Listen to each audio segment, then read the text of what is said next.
We hear a lot about health equity here in Colorado, but racial disparities in healthcare still persist. That is especially true for those living with sickle cell anemia, a disease that primarily affects African Americans. Now, for the first time in 50 years, the legislature has passed a law to support those impacted.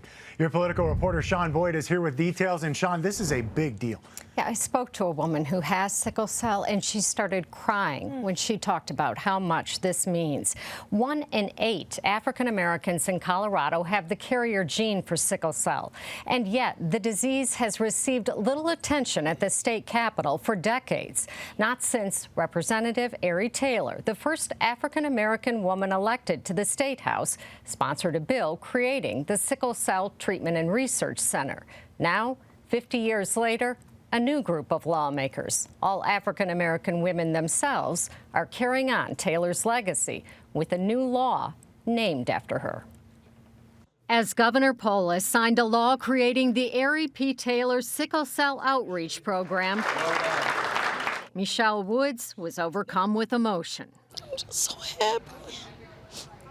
It's a step towards helping the patients. She's one of those patients, one of at least 450 Coloradans who have the genetic disorder that causes blood cells to become deformed and block the flow of oxygen, leading to excruciating pain, infections, and strokes. Wood says the Colorado Sickle Cell Association helped her through her darkest days. That program was such a blessing to my family. We've made that organization such that it's for the patients, by the patients. A former nurse, Donna Dixon, is CEO of the nonprofit that provides education and support to families. If they have the advocacy and the access and the information they need, our outcomes are going to be much better for those patients. For 50 years, the organization, made up entirely of volunteers, has struggled to get by on donations alone. It will now be eligible for state funding for the first time under the new law,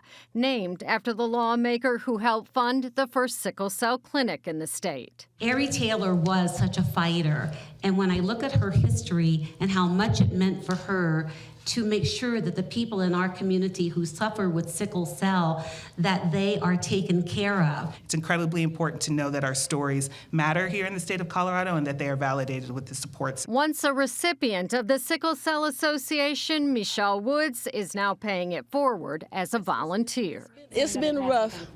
It's been rough, but we're here and we're gonna keep fighting.